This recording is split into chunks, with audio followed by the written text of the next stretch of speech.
She still loves Jason, and she feels sort of possession, carnal possession, and similarly with Jason, but until he's destroyed. But I mean, that idea they are just two similar animals. In a way, they were well matched. It has like different colors. It's a bit sexual, it's aggressive, it's this fine line of like, It's not necessarily that Medea is frightening and in herself. I mean, she was also just, you know, the woman who was horribly wronged by Jason. Everyone is quite bad in this story. And so it's not like you have an aggressive woman. Like you have a woman that's in a circumstance which makes her react as such. Alba, I'm going to stop you there because we're going to adjust this. I'm quite passionate generally, like in life, so that I think helps me a lot. The approach that I like the most is a physical approach. Through the movement, I get really a drive and energy. I kind of allow myself to trip. I go through different mental stages in the piece. There is something from the inside to the outside that it's transferred. Yeah, they're not acting. We're not actors. I mean, some of us are quite bad actors as well. But it's about carrying out a physical map or physical actions or a choreography or a movement or dancing that leads to an emotional sensation in the observer that correlates with the emotion we're looking to portray.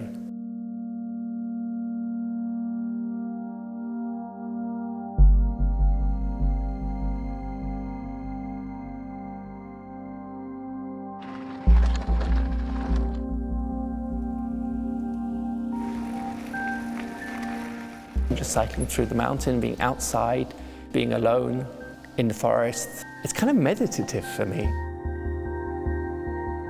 Absolutely not think and just be, which is very important, just shut down.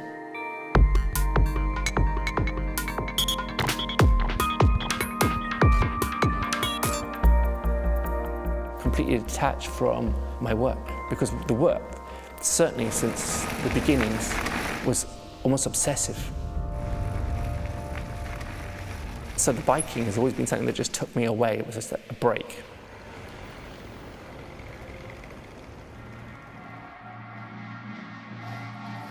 In der antiken Tragödie Medea sind es die Männer, die über das Schicksal der Frauen entscheiden wollen. Der gefeierte Held Jason und Kreon, der König von Korinth, machen die eine zum Opfer, die andere zur Täterin und stürzen sich dabei selbst ins Verderben.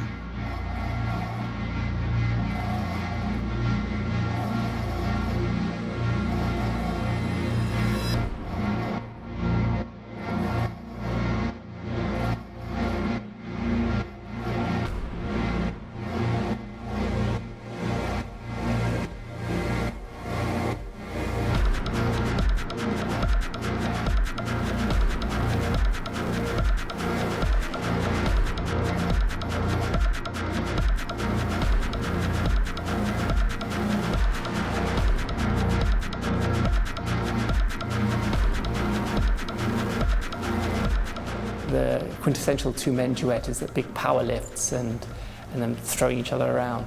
And I wanted it to be like sort of a bit like over-the-top macho without the big lifts. So that's why it's all gestural and they never touch once.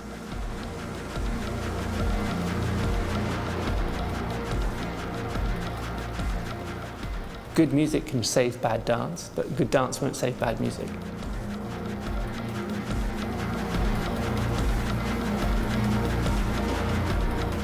The hardest music was the first meeting of Jason and Creon. That was the hardest music to get out. Aber mit einem eindringlichen elektronischen Sound ist es gelungen. And I had the luck to work on this with James Pynchon, who's been working with him now for forever, it seems, because he realizes the supportive level of it. He accepts my suggestions, and he's generally interested in it. It was all done by remote. We start with a reference music, then he'll normally send me back kind of samples, and then I take the part that I like, and I'll start forging ahead. And then he'll be extending sort of simultaneously, but he sees it, he sees the videos. But sometimes I'll just say, I need more time. We have this change of phrase at this section because I need to hold on for a little longer. You know, could we get rid of the chat, whatever, you know, there's suggestions going backwards and forwards.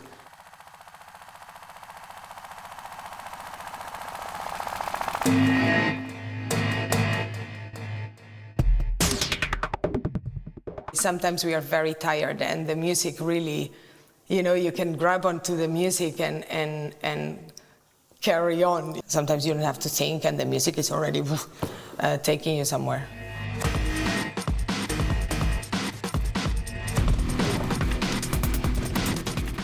And in this case with Medea, funny enough, also many people after the performances, they were always asking like, where can I get the soundtrack?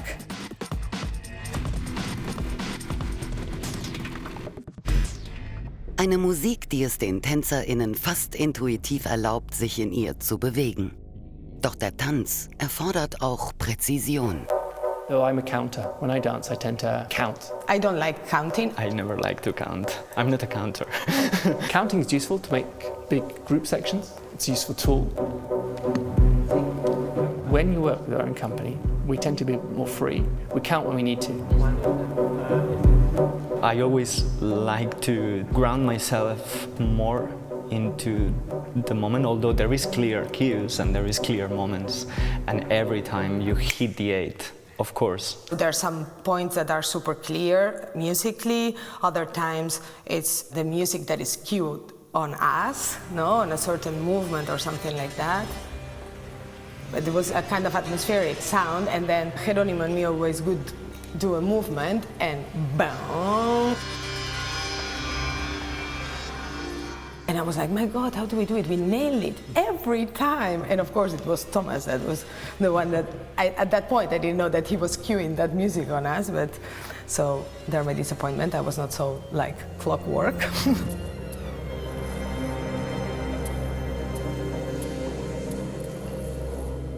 The music could be this narrative line that's underneath this surface of the abstract movement, for example. Because you have, like, it's so clear in the music when something like strong is happening, the music is showing. Wie der Todeskampf von Glauke und Creon.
when they're sniffing her at the end, it's not like vengeance a little bit, but it's like, now we're here, we're always with you. You killed us and we're always going to be.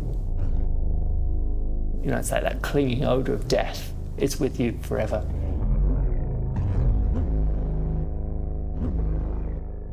But she didn't really mind. She just pushed it away. Come on. Medea handelt aus Leidenschaft in letzter Konsequenz. Betrogen und verstoßen, ersinnt sie ihren Racheplan. Sie begeht das Unvorstellbare. Die alles entscheidende Frage: Rache oder Vergebung? Forgiveness, especially for Jason. No. Always forgiveness. Yes. Doesn't sound very Medea-like. Forgiveness. Yeah. Forgiveness. Forgiveness. No, it should be revenge.